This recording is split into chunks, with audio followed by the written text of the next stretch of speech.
हम जिस लोक में रह रहे हैं ये काल का लोक है, यहाँ सुख नहीं, यहाँ तो सारा निर्दयी कार्य है इस भगवान का, क्योंकि जिसका नाम काल है, जो है ही कसाई, तो वहां सुख कैसे हो सकता प्राणी को। अब इसने ये खुद कहता गीता जी अध्याय नंबर 11 के श्लोक नंबर 32 में श्रीमद् भगवत गीता में कि अर्जुन मैं काल हूं और सबको नष्ट करने के लिए प्रवृत्त हुआ हूं।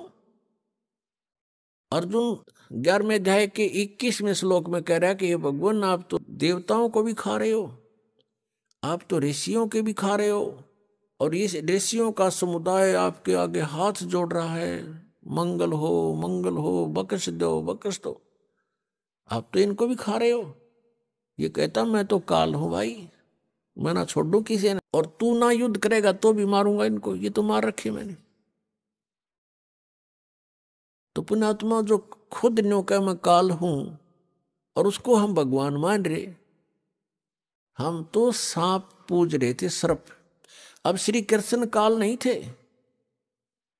श्री कृष्ण जी ने इस गीता के ज्ञान से पहले अपने आप को कभी काल नहीं कहा और उसके बाद कभी अपने आप को काल नहीं कहा। ये तो काल जो है ये 21 ब्रह्मांड का स्वामी है और ब्रह्मा विष्णु महेश का ये पिता है। ब्रह्मा विष्णु महेश जी की दुर्गा माता है और ये इसको श्राप लगा हुआ ब्रह्म को, इस काल काल कहो चाहे ब्रह्म कहो, ये काल रूपी ब्रह्म भी कहलाता है। तो उस श्रापवश इसने 1 लाख मानव शरीरधारी प्राणी नित आहार करना पड़ता है और उसके लिए हमें यहां रोक रखा है इसने। अब जैसे कसाई बकरे पालता है, उन बकरों को सुविधाएं तो देता है वो, जैसे एक चारों तरफ से उनको बाड़ बना दी, कोई हिंसक पक्षी पशु और ना खा जाए उनको, और चरागाह बनवा दिया उनके लिए, घास फूस बोझड़े झाड़ उड़ खूब उत्पन्न हो गए। एक तालाब बनवा दिया, एक शेड डलवा दिया घास फूस का, यानी झोंपड़ी, सर्दी लगे तो उसमें आ जाएं, वर्षा आवे तो उसके नीचे खड़े हो जाएं, और चारा खूब बढ़िया उनके लिए उपस्थित होता है। अब वो बकरे ये सोचते हैं कि हमारा जो मालिक है कितना अच्छा है, कैसी सुविधाएं हमें दे रखी हैं, घास दे रखा है खाने को, चरागाह दे रखे हैं और तालाब बनवा रखा है। अब उन बकरों की इतनी ही बुद्धि काम करती है, लेकिन वो उस समय को भूल जाते हैं जब आता है कहीं से उसको ऑर्डर 20 बकरों का, 10 बकरों का, बकरियों का, तो वो क्या करता है, जाकर के उनसे लेकर डंडा और छांट लेता मोटे मोटे। अब उसमें किसी का बेटा मरो, चाहे किसी की बेटी कटो, चाहे माँ कटो, चाहे बाप मरो, वो ना देखता है किसका बेटा किसकी माँ है, इसकी माँ का क्या हाल होगा, रोएगी, इसका बच्चे रोएंगे, तो वो तो उनको निकाल लाता है, वह नहीं सोचता, उसके मन में भी ना आती है बातें, उसने तो छांटने मोटे मोटे और जाके कड़च करवा देता है, कटवा देता है। तो यही हालत आप जी की हमारी यहां पर हो रही है। आप देखते हो दुर्घटना में परिवार नाश हो जाता है, वैसे किसी आपदा में जैसे भूकंप आ गया वहां पर अक्षेत्र नष्ट हो जाता है। किसी परिवार के 4 मर गए, 5 मत, किसी के 6 मत, 4 3 मर गए हैं, कुछ बालक बचे, किसी का बाप बच गया। तो ये स्थिति हमारी यहाँ पर है जैसे वो कसाई के बकरों की होती है। और हम ये सोचते हैं देखो कितना अच्छा भगवान है, कितनी अच्छी पृथ्वी दे रखी है, इस पर भिन्न भिन्न प्रकार के फल फ्रूट हैं, काजू किस्म सेब संतरे, कभी झरने बह रहे हैं, बढ़िया दरिया बह रही हैं, नीचे जल है, बहुत अच्छा वातावरण है, और हम संतान उत्पत्ति करते हैं और खाता वो है।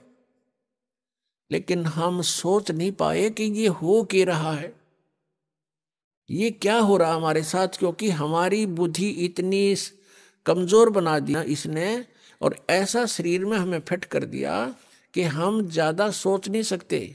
इसमें कभी कुछ हो रहा है, कभी कोई बीमारी या टेंशन, 100 प्रकार की समस्या इसके अंदर।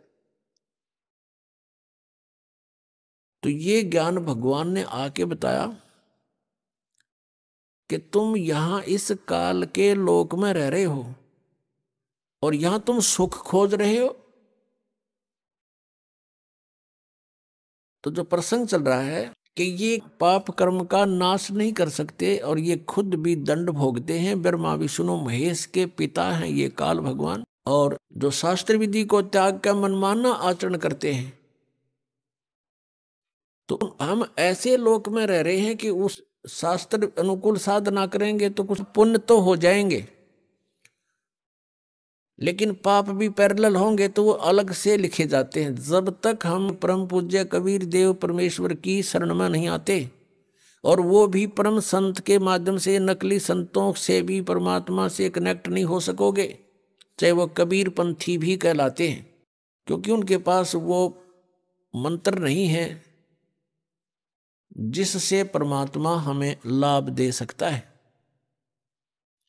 अब जैसे कोई गणते जांडी काटे तो कोई प्रॉपर वे थोड़ा ही है, वो तो बकवाद है। जांडी काटनी है तो तिखा कुआड़ा चाहिए, कट्टा कट कर दे 1 घंटे में साफ, और उस गणका लगा रहो चाहे 10 दिन तक कंडे मोर हो ले। तो साधन ठीक हो परमात्मा के पाने का, परमात्मा मिलेंगे। तो प्रसंग चल रहा है कि जिस लोक में हम रह रहे हैं ये ऐसे निर्दयी का लोक है। आप यहां अपने पेट के लिए जा रहे हो, जाना पड़ता है। रास्ते में कीड़ी मकोड़ी ना जाने कितने जीव जंतु आपके पैरों के नीचे कुचले जाते हैं, और ये पता भी होता है, और फिर भी नहीं बचा जा सकता हमसे। परमात्मा कहते हैं पृथ्वी ऊपर पग जो धारे, और करोड़ जीव एक दिन में मारे। अब कहने का भाव ये है कि जो हम साधना करते थे शास्त्र विधि को त्याग कर, उनसे पुण्य तो कोई बना नहीं था, क्योंकि वो शास्त्र विरुद्ध होगी। और पाप अपने आप बने थे। जैसे 1 एकड़ जमीन है, यानी कोई 2-4 एकड़ जमीन है, यदि उस जमीन से हम कुछ लाभ लेना चाहते हैं, जैसे कणक उगाना चाहते हैं, गेहूं चना बाजरा ज्वार कोई भी फसल हम बनाना चाहते हैं, तो उसके लिए हमने एक विशेष प्रयत्न करना पड़ेगा। वो घास पहले वाला काटना पड़ेगा, उसमें कोई झाड़ बोझड़े उग गए हैं वो काट काट के बाहर करने पड़ेंगे, और फिर हल से ट्रैक्टर से यानी परिश्रम करना पड़ेगा और पैसे लगाने पड़ेंगे। अपनी मेहनत से, मजदूरी से या पैसे से उसकी गुड़ाई करनी पड़ेगी। फिर बीज डालना, वो भी पैसा, यानी बीज जो डालेंगे चाहे मोल ला कर डालेंगे या अपने घर से डालेंगे तो वो भी पैसा ही लग रहा है। फिर सिंचाई का, उसके अपन फिर अपनी पर्सनल मेहनत, ये सब इतना व्यय करके और समय भी सारा दिन उसी के चक्कर में लगे रहना, तब जा करके कहीं फसल बनती है, गेहूं प्राप्त होते हैं। और उसी जमीन, उसी पृथ्वी को आप बिल्कुल ना छेड़ो, कुछ ना करो, उसमें भी फिर भी अपने आप अड़ंगा उग गया होगा, अपने आप इतना कबाड़ो उसके अंदर उत्पन्न हो जाएगा, वो दिखे भी नहीं पृथ्वी है यहाँ पर, तो वो यूजलेस है। तो पुण्यात्मा, वो घास तो आप पे बन गया, वो अड़ंगा कबाड़ तो आप पे उग गया, और फसल बनाने के लिए कितना प्रयत्न करना पड़ा, और वह भी फसल हुआ तो वरना भी हुआ। यहाँ के जो साधनाएं थी वो ऐसे टाइप की थी जैसे कोई इंद्र की गद्दी प्राप्त करने के लिए, स्वर्ग का राजा बनने के लिए तप या यज्ञ करते हैं, तो उनकी यज्ञ या तपों को खंड करवा दिया करता था वर्तमान राजा इंद्र। क्योंकि यहाँ राजनीति चलती है, धर्म नीति नहीं चल सकती। धर्म नीति तो परमात्मा के चरणों में आने के बाद हम राज की इच्छा त्याग कर ही धर्म नीति को पर चल सकते हैं, उसको सफल कर सकते हैं। तो इंद्र अपनी राजनीति के आधार से कि कहीं कोई तेरी गद्दी प्राप्त करने की योग्य कोई ऐसा धार्मिक अनुष्ठान ना कर ले, तो उनको खत्म करवा देता था, किसी ना किसी कारण से खंड करवा देता। तो वो समझ ले जैसे किसान यहाँ पर खेती तैयार करता है, ओले आगे या वर्षा फ्लड आ गई, हो गया नाश बने बनाए का, या आग लग जा बनी बनाई फसल गेहूं का। तो यहाँ कहने का भाव ये है कि इतनी मेहनत के बाद भी आशा नहीं कि घर आ जाएगी, और घर आती है तो कितना प्रयत्न, और वैसे उसमें अड़ंगा वैसे उग गया उस जमीन में। तो ये हम जिस लोक में रह रहे हैं ये ऐसा स्थान है कि हमने अगर पुण्य करने पड़ेंगे इस शरीर से तो मेहनत करनी पड़ेगी, काम भी छोड़ना पड़ेगा, 10 रुपए भी लगाने पड़ेंगे, तब हम पुण्य प्राप्त कर सकते हैं। और साधना हमारी शास्त्र अनुकूल हो, शास्त्र विधि को त्याग कर मनमाना आचरण ना हो, तो तब हमें पुण्य मिलेंगे और पाप बराबर में लिखे जाएंगे। पाप अलग लिखे जाते हैं, पुण्य अलग लिखे जाते हैं। जब तक हम कबीर परमेश्वर की शरण में नहीं आते हैं, परम संत के माध्यम से हैं, तब तक हम जो साधना करते हैं चाहे वो शास्त्र अनुकूल भी क्यों ना हो, तो भी हमारी दोनों लिखे जाएंगे, पुण्य न्यारे पाप अलग, और दोनों ही हमें प्राप्त होंगे। उन भक्ति वाली साधनाओं का तो स्वर्ग महास्वर्ग में जिस झूठे सुख को हम सुख मानते हैं वहां मिलेंगे, और जो पाप अलग लिखे हुए हैं वो मिलेंगे हमने नरक में, या फिर 84 लाख योनियों में, या फिर मनुष्य जीवन प्राप्त होगा, उसमें भी कुछ मिश्रण किया जाता है पाप और पुण्यों का। तो कहने का भाव ये है कि जहां हम रह रहे हैं वो, और जिन भगवानों को हम पूज रहे हैं उनकी पूजाओं से हमारे संचित कर्म नहीं कट सकते। प्रारब्ध का जो कर्म, प्रारब्ध का कर्म वो होता है जो हमारे जीवन में लिख दिया जाता है, जिसको हम भाग्य बोलते हैं, किस्मत, वो दोनों भोगने पड़ेंगे। और कबीर परमेश्वर की शरण में आने के बाद ये परमात्मा कहते हैं, यजुर्वेद अध्याय नंबर 5 के मंत्र नंबर 32 में कहा है कि उसी कसी कबीर अंगारी असी बम्भारी असी।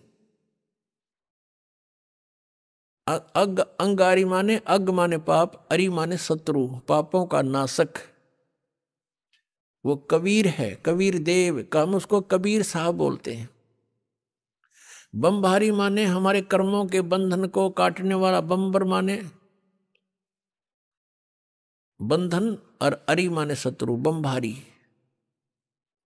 तो बम्भारी जो बंधनों का शत्रु है वो कबीर देव है, कबीर साहब है।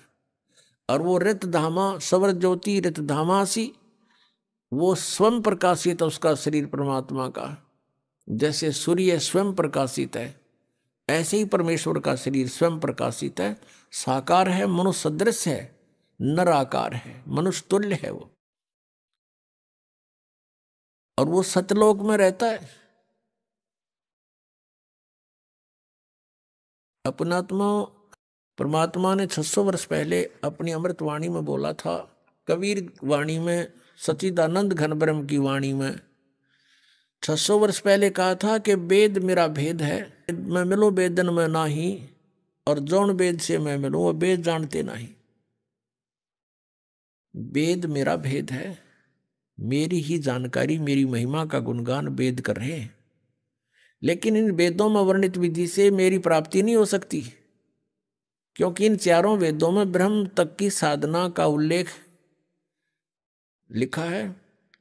और 5वां जो वेद था सूक्ष्म वेद, जो सच्चिदानंद घन ब्रह्म की वाणी यानी 5वां वेद था, उसको नाश कर दिया इस काल भगवान ने, कि कहीं इन मेरे अंतर्गत जितने प्राणी हैं इनको भगवान का पता ना लग जाए और इस साधना को करके ये मेरे जाल से निकल ना जाए। इस दृष्टिकोण से इस काल भगवान ने वो 5वां वेद नाश कर दिया। उस 5वें वेद के नाश की पूर्ति करने के लिए परमेश्वर स्वयं चल कर आते हैं सतलोक से, और फिर वो जानकारी देते हैं खुद आकर के। वो कहलाती है सच्चिदानंद घन ब्रह्म की वाणी, श्रीमद् भगवत गीता अध्याय नंबर 4 के श्लोक नंबर 32 में कहा है कि अर्जुन, जो 25 से लेकर और 31 तक जिन मंत्रों के श्लोकों में जो व्याख्या है कोई तो योग आसन करता है, कोई देवताओं की पूजा करता है, कोई तीक्ष्ण अहिंसावादी बनकर मुंह पर पट्टी बांध कर नंगे पैरा घूमता है, कोई जीव इंसाना हो जावे ऐसी साधनाएं करते हैं, कोई स्वाध्याय ही करता है, कोई केवल अपने श्वास उश्वास पर ध्यान देता है कि श्वास बाहर जाता है वो श्वास अंदर आ जाता है, इस पर देखते रहो, बस यही क्रियाएं हैं, यही साधना है। ना देखोगे तो भी श्वास तो आवे जावेगा, ना तुम्हारे देखने ते के कला टूट गया उसमें। तो बिना ज्ञान के ये धक्के दे रखे थे, डरे डुबा रखे थे अपने से, ये साधनाएं ठीक नहीं थी। शास्त्र विधि को त्याग का मनमान्य आचरण था। तो कहता है इन 25 से लेकर 30 तक जो ये श्लोकों में चौथे अध्याय के गीता जी में साधना या साधक अपनी साधना को पापनाशक जानते हैं और इसलिए वो कर रहे हैं। एक दिन उनको ये पता लग जाए गलत है, तुरंत छोड़ देंगे वो। तो फिर कहा गीता जी अध्याय नंबर 4 के श्लोक नंबर 32 में कि वो यथार्थ ज्ञान इन यज्ञों का जो यज्ञ कर रहे हैं ना, परमात्मा पाने के लिए ट्राई कर रहे हैं, यज्ञ माने धार्मिक अनुष्ठान, इन धार्मिक यज्ञों की अनुष्ठानों की जानकारी बहुत विस्तार के साथ लिखी है सच्चिदानंद ब्रह्म की वाणी में। ब्रह्मणे मुखे यानी उस परमात्मा ने अपने मुख से आकर बोली है उस वाणी में, वो यथार्थ ज्ञान लिखा हुआ है। अपनात्मा वो है सच्चिदानंद घन ब्रह्म की वाणी, कबीर वाणी।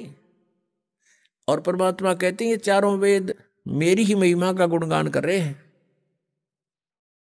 लेकिन मैं इन वेदों में वर्णित विधि से प्राप्त नहीं हो सकता। आपको दिखाते हैं यजुर्वेद, यजुर्वेद अध्याय नंबर 5 का मंत्र नंबर 32 में कबीर अंगारी असी बम्भारी असी, ये देखिएगा, ये है यजुर्वेद और महर्षि दानंद द्वारा इसका अनुवाद है। इसके प्रकाशक कौन है?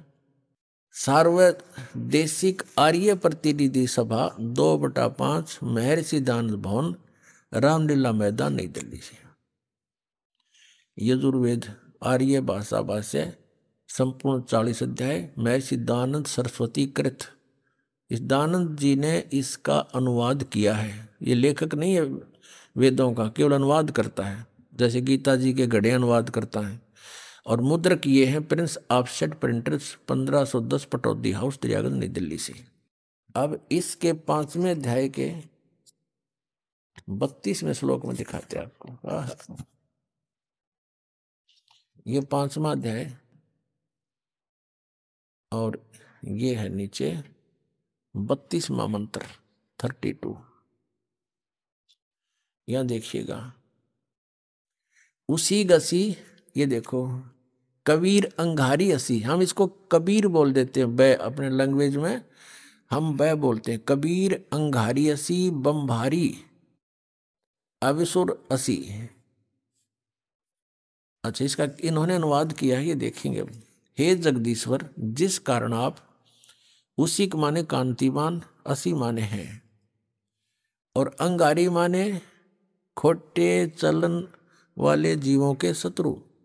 ये लिखना था, आप पाप के शत्रु हैं, पाप नाशक हैं। अब ये अनुवाद करता महर्षि दानंद का अपना ज्ञान सिद्धांत था कि भगवान पाप नाश नहीं करता, इसलिए इसने यहाँ बात उलझा दी। और फिर 8वें अध्याय के 13वें श्लोक में 6 बार लिख रखा है भगवान पाप नाश कर देता है, वहां इसकी बसाई नहीं था। ये लिखना था वो अंग माने पाप, अरि माने शत्रु, वो पापों का शत्रु कौन है? कबीर।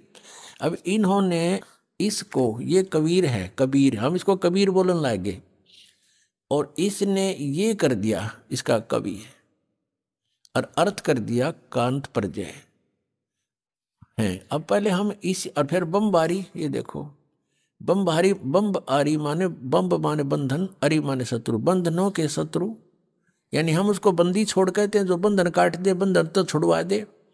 हम कबीर जी को, कबीर परमेश्वर को हम बम्भारी यानी हम बंदी छोड़ कहते हैं। और इसको लिखने का फर्क है, या बंदी छोड़ लिख दे, बंधनों का शत्रु लिख दे, एक ही बात है।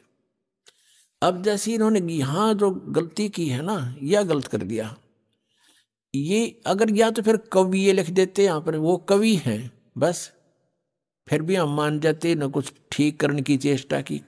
कबीर का अर्थ कांत प्रजय लिख दिया, है कोई बात हुई। अब जैसे ये यजुर्वेद है जिसको हम पढ़ रहे हैं, और इसका कहीं पर व्याख्या हो, अब दिखाते हैं आपको।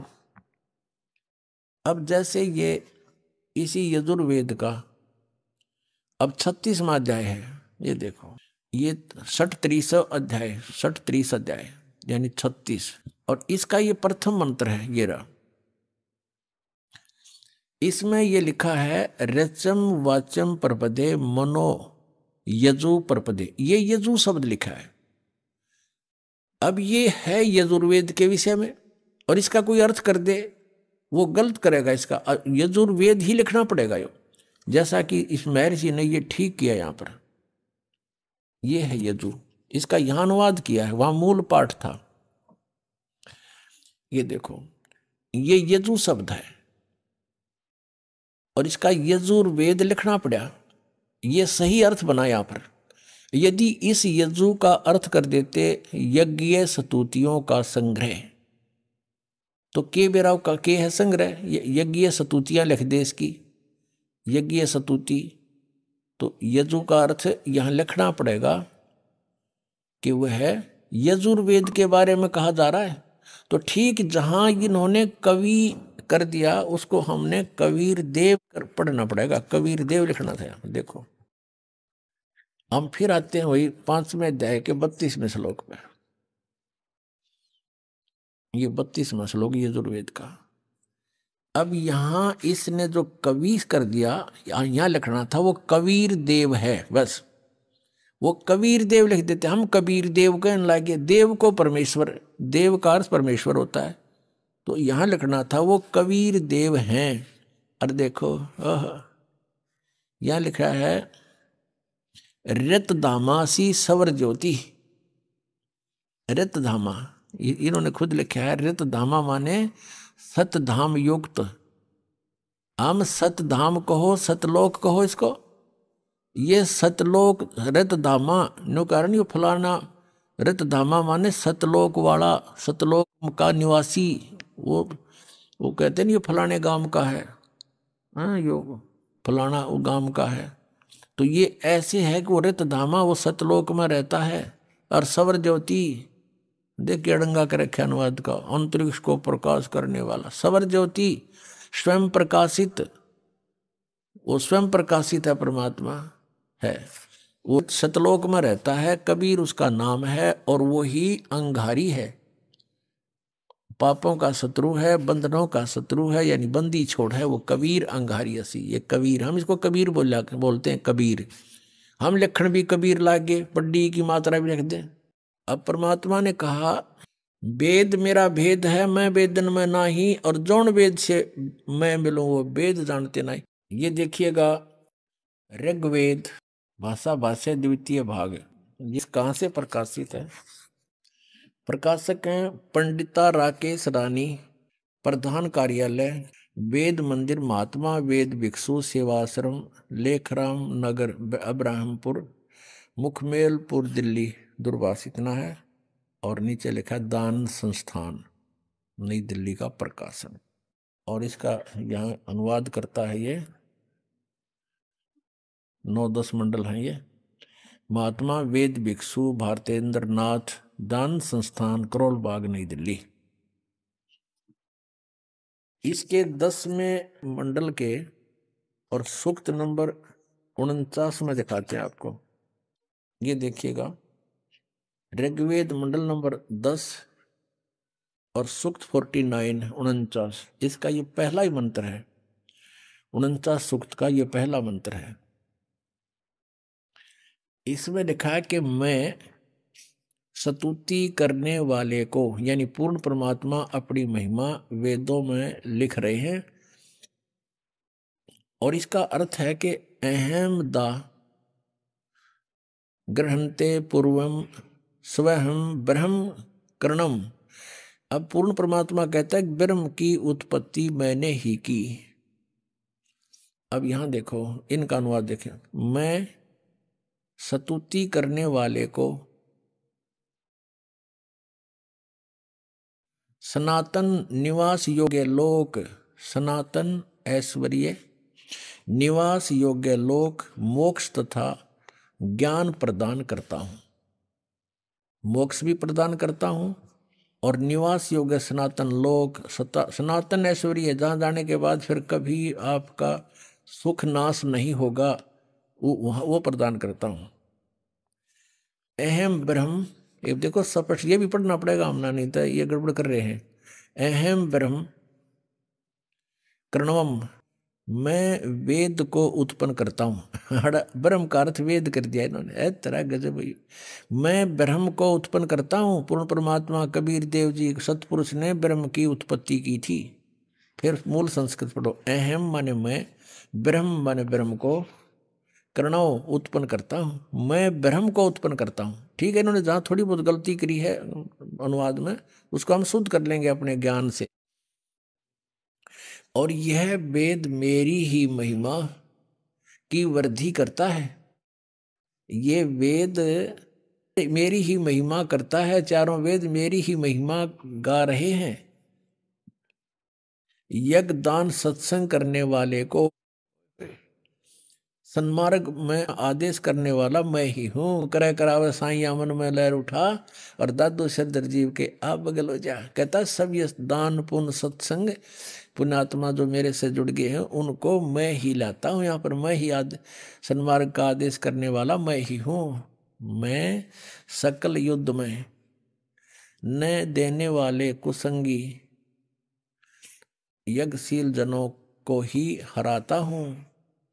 हराता है यानी हराता हूँ, यानी कहने का भाव यह है कि मैंने तो ब्रह्म की उत्पत्ति की है, और जो मेरी सतभक्ति करते हैं, मेरी सतुति करते हैं, उनको सनातन लोक, सनातन माने शाश्वत स्थान प्राप्त कराता हूँ। और वहाँ से जब हम चले गए तो ऐश्वर्य आप पर रहेगा, वहाँ सारे ठाठ ठाठ, मृत्यु नहीं, कभी कोई बुढ़ापा नहीं, किसी चीज़ का भाव नहीं। निवास योग्य लोक मोक्ष तथा ज्ञान प्रदान करता हूँ। और मैं अहम ब्रह्म कर्ण, मैं वेद को उत्पन्न करता हूँ। या वेद नहीं, यहाँ ब्रह्म को उत्पन्न करता हूँ। और मह्यम वर्धनम, और ये जो वेद है वो मेरी महिमा गा रहे हैं, क्योंकि ब्रह्म ने फिर वेदों का ज्ञान आगे दिया। अब कहने का तात्पर्य यह है कि हम जिन सदग्रंथों को सही मानते थे, सत्य मानते थे और मानते हैं, उनको हम समझ नहीं सके।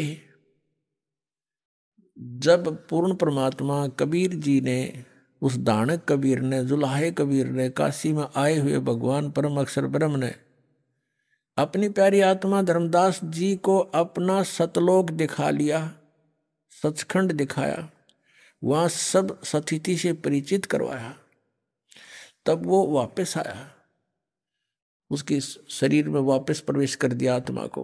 तब उसने जागृत होकर के कहा कि हे परमात्मा, हम तो इन श्री राम, श्री कृष्ण, ब्रह्मा विष्णु महेश जी को ही सुप्रीम पावर मानते थे। हे मालिक, फिर ये तो वेद और जितने भी पुराण हैं ये सब झूठी हैं। इनमें इनके बारे में बताया गया जो अमर है, सर्वशक्तिमान है, सर्वेश्वर है। परमेश्वर ने कहा वेद कतेब झूठे नहीं भाई, और झूठे हैं जो समझे नाई। झूठे तो वो हैं जो इनको समझ नहीं सके। वेद पढ़ने पर भेद न जाने, बाँचे पुराण 18, और फिर भी वेद पढ़े और उसका समझ नहीं सकते, इस करके अज्ञान साधनाएं शुरू करवा रखी हैं। और जड़ को अंधा पत्ते खुआवे, भूल गया सृजनहारा।